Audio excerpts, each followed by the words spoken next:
اگر ہم ایک خشخاش کے دانے کو 1000 پر تقسیم کریں تو ایک سپرم کا سائز نکل آتا ہے. تو یہ وجائنا سے اور ایکس تک کا جو سفر ہوتا ہے یہ 25 کلومیٹر سفر ہوتا ہے. تو اتنی چیز کو اس انداز میں سمجھے کہ ایک انسان ہے جس نے مسلسل 25 کلومیٹر تیز بھاگنا ہے، پیدل نہیں چلنا. تو مسلسل اس نے 25 کلومیٹر بھاگنا ہے، تو اندازہ کریں کہ کتنی طاقت، کتنا اسٹیمنا اس کو چاہیے ہوتا ہے. یہی کام سپرم کے حوالے سے ہے کہ اس نے 25 کلومیٹر تیز بھاگنا ہوتا ہے اور بہت کم سپرم ایکس کے پاس پہنچنے میں، مطلب ایکس کے پاس پہنچتے بہت کم سپرم رہ جاتے ہیں. پھر قدرت نے ایکس کے اندر بھی ایک نظام رکھا ہے، اور وہ یہ ہے کہ دنیا کے اندر جو سکین کا جو نظام ہے یہ سائنسدانوں نے ایکس کے نظام سے ہی اپنا لیا ہے، اس سے ہی یہ ماخذ ہے. اس کا مطلب یہ ہے کہ جس وقت سپرم ایکس کے گرد چکر لگا رہا ہوتا ہے تو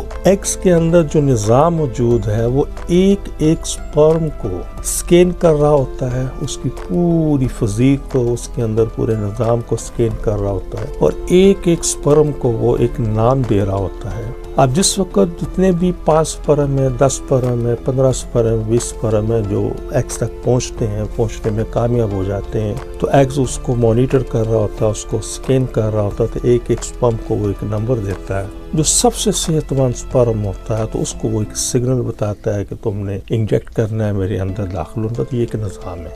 یہ مختصراً میں نے اس پر تھوڑی سی وضاحت کر دی ہے، صرف اس چیز کو سمجھانے کے لیے کہ سپرم کو صحت کے حوالے سے، طاقت کے حوالے سے، فزیک کے حوالے سے کتنا مضبوط ہونا چاہیے.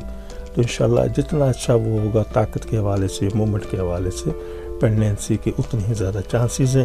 تو یہ میں نے مختصراً عرض کر دی. انشاءاللہ پھر کسی موقع پر اس پورے نظام کو انشاءاللہ موضوع بحث بناؤں گا جس میں اس پوری تفصیل عرض کروں گا. پروگرام کچھ میرا لینتھی ہو گیا، اس کے لیے معذرت خواہ ہوں.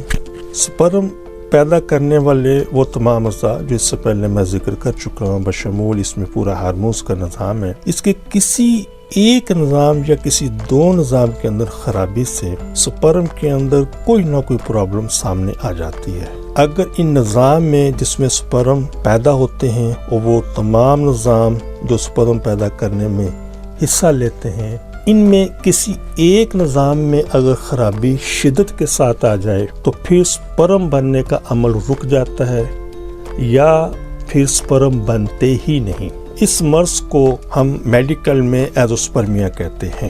پھر اس ایزوسپرمیا کی بھی بہت ساری اقسام ہیں. تو ایزوسپرمیا سیریز کے اندر میں نے ان سب کی تفصیل وضاحت کے ساتھ کر دی ہے. اور اگر سپرم پیدا کرنے والا نظام جہاں پہ سپرم پروڈیوس ہوتے ہیں یا جہاں پر سپرم سٹور ہوتے ہیں، ان میں اگر خرابی شدت کے ساتھ نہ ہو تو پھر سپرم کم پیدا ہوتے ہیں، مردہ پیدا ہو سکتے ہیں، یا ان میں ان کی جسمانی ساخت کے حوالے سے کوئی نہ کوئی پرابلم آ سکتی ہے، ان کی رفتار کے حوالے سے کمی ہو سکتی ہے. جیسا کہ پروگرام کے شروع میں نے مرض کا نام بتا دیا ہے.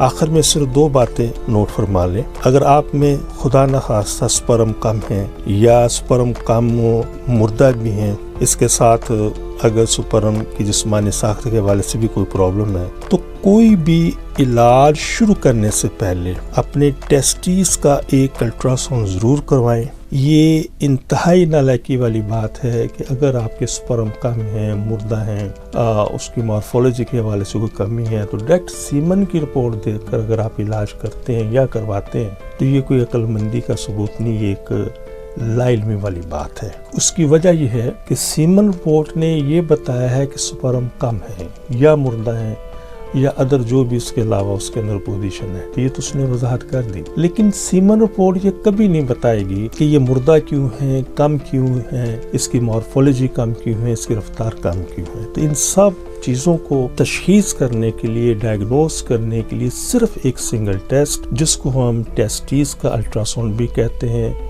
سیکیوٹل الٹرا ساؤنڈ بھی کہتے ہیں، سکوٹرم الٹرا ساؤنڈ بھی کہتے ہیں.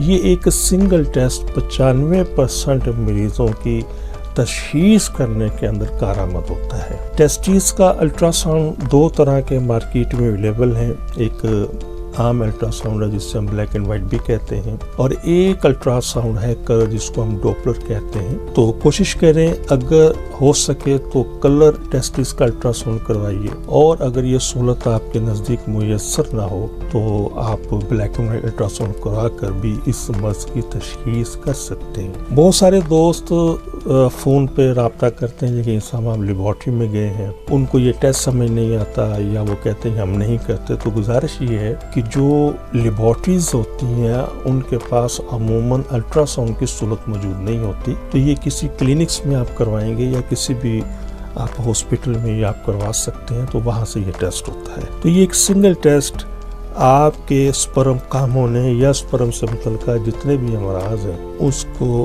مرض کی نشاندہی کر دے گا، اور انشاءاللہ پھر ہمیں علاج کرنے کے اندر آسانی ہوگی۔